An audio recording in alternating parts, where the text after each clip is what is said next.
ఉగ్రవాదులను వేరువేసేందుకు terror hunt కొనసాగుతోంది. ఈ మేరకు భారత ప్రధానమంత్రి నరేంద్ర మోడీ గట్టి నిర్ణయం తీసుకున్నట్లు తెలుస్తోంది. ఇప్పటికే వరుస ఘటనలతో పాకిస్తాన్కు భారత ప్రభుత్వం షాకుల మీద షాకులిస్తోంది. తాజాగా 16 పాకిస్తాన్ యూట్యూబ్ ఛానళ్లను భారత్ నిషేధించింది.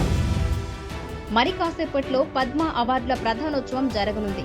రాష్ట్రపతి ద్రౌపది ముర్ము చేతుల మీదుగా అవార్డును అందుకోబోతున్నారు టాలీవుడ్ హీరో నందమూరి బాలకృష్ణ. ఉపరాష్ట్రపతి సహా ప్రధానమంత్రి, పలువురు కేంద్ర మంత్రులు ఈ వేడుకలలో పాల్గొననున్నారు.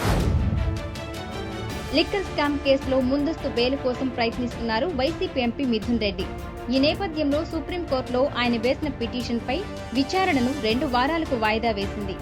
ఏపీసీఐడీ కౌంటర్ పరిశీలనకు మిథున్ రెడ్డి తరపున న్యాయవాది సమయం కోరినట్లు తెలిసింది. ప్రభుత్వ కార్యాలయాల్లో నిర్వహిస్తున్న ప్రజా ఫిర్యాదుల వేదికకు మంచి రెస్పాన్స్ లభిస్తోంది. ఇదే క్రమంలో నేడు నెల్లూరు జిల్లాలోని ప్రభుత్వ కార్యాలయాల్లో ఏర్పాటు చేసిన గ్రీవెన్స్ కి పెద్ద సంఖ్యలో అర్జీలు వచ్చాయి. సకాలంలో వాటికి పరిష్కారాలు చూపుతామని అధికారులు ప్రజలకు స్పష్టం చేశారు. కూటమి ప్రభుత్వం ఉద్యోగులను మోసగిస్తున్న తీరుపై వైసీపీ నేతలు విల్లెక్కు పెట్టారు. ఎన్నికల సమయంలో ఉద్యోగులకిచ్చిన హామీలను కూటమి ప్రభుత్వం తుంగలో తొక్కిందని ఉద్యోగ సంఘాల నేత చంద్రశేఖర్ రెడ్డి విమర్శించారు. చంద్రబాబు తప్పుడు హామీలపై త్వరలో ఆందోళన కార్యక్రమాలను చేపడతామని ఆయన వెల్లడించారు. ఈ నెల 30వ తేదీ నుంచి మే 8వ తేదీ వరకు వెంకటాచలంలో అంతర్ విశ్వవిద్యాలయ సాఫ్ట్బాల్ టోర్నమెంట్ జరగనుంది. మొత్తం 94 మహిళా జట్లు, 96 పురుషుల జట్లు ఇప్పటికే పేర్లు నమోదు చేసుకున్నాయి.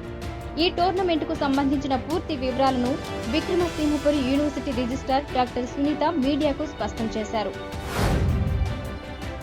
గ్రామాలలో చట్టాలపై అవగాహన కల్పిస్తున్నారు నెల్లూరు జిల్లా న్యాయ ప్రాధికార సంస్థ ప్రతినిధులు. ఈ నేపథ్యంలో ముత్తుకూరు మండలం పిడతాపోలూరులో న్యాయ విజ్ఞాన సదస్సు ఏర్పాటు చేశారు. పల్లె ప్రజలకు సైతం చట్టాలను తెలియజేయడమే లక్ష్యమని ఈ సందర్భంగా జడ్జి వాణి పేర్కొన్నారు.